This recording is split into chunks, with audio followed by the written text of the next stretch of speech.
તો બાબર તાલુકાના દેરિયાવાડા પ્રાથમિક શાળા સુધી પહોંચવા ગામના બાળકોએ ભારે જહેમત ઉઠાવવી પડે છે। બાળકોને શિક્ષણનો અધિકાર આપનાર સરકાર સૌ ભણે સૌ આગળ વધીના સૂત્ર સાથે પ્રાથમિક શાળાઓની ભૌતિક સુવિધાઓમાં વધારો કરી રહી છે। ત્યારે બીજી તરફ છેવાડાના ગામોમાં આજે પણ બાળકો પ્રાથમિક શિક્ષણ મેળવવા માટે કાદવ કીચડમાંથી ખુલ્લા પગે ચાલીને શાળાએ જવા મજબૂર બન્યા છે। દેરિયાવાડા પ્રાથમિક શાળામાં ધોરણ 1 થી 5ના કુલ 132 વિદ્યાર્થીઓ અભ્યાસ માટે આવે છે। આ પ્રાથમિક પેટા શાળામાં ઓરડાની પણ ઘટના કારણે બહાર ઝાડ નીચે બેસીને બાળકો અભ્યાસ કરી રહ્યા છે।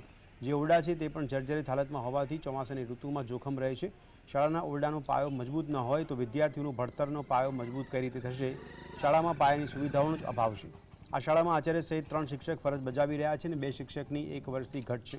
આ શાળાનું શિક્ષણ ઊંચું હોવાથી અભ્યાસમાં કોઈ મુશ્કેલી ન પડે, જે શિક્ષકની ભરતી સાથે પાકો રસ્તો સરકાર બનાવી આપે તેવી બાળકોના વાલીઓની માંગ છે।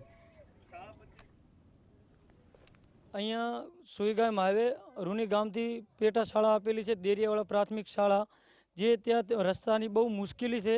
ચોમાસાની અંદર પાણી ખૂબ પુષ્કળમાં ભરાઈ જાય છે, બાળકોને આવવા જવામાં ખૂબ તકલીફ પડે છે।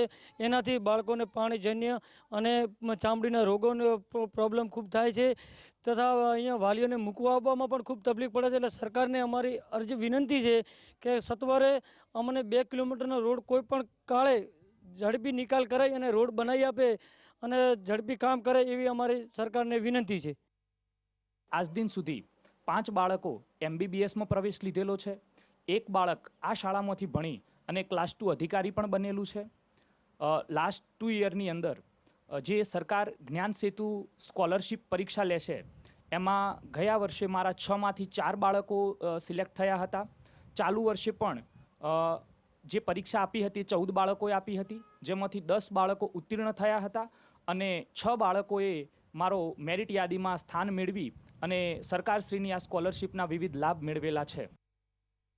શાળા અમારી ડેમેજ છે। કોઈ પત્ર કે અમે આ તો બરાબર માથે ઢાંકી પ્લાસ્ટર કરી આ પ્લાસ્ટર બનાવીને અમે ચલવા છે અને પત્ર ઉનાળા માટે તો આ શાળાની અંદર બેહાય એવી કન્ડિશન નથી અંદર પંખા નથી। અમારી શાળાની અંદર સરકાર તરફથી કોઈ પાણીની વ્યવસ્થા આપતા અમને નથી। અમને જ્યોતિગ્રામ યોજનામાં કોઈ અમારી શાળાની અંદર કનેક્શન આપતા નહીં। અમને એમ કહે છે જાર રજૂઆત કરાતા કે 1 થી 5 શાળાના છોકરા, પણ 1 થી 5નો પાયો અમારી શાળાનો સારો હશે તો અમે બીજે આગળ ભણાવ્યું છે। 1 થી 5માં જ્યાં માગણી કરા કે 1 થી 5માં કોઈ અમને પૂરી વ્યવસ્થા ઉપરથી જવાબ કે કોઈ પણ મળતું નહીં।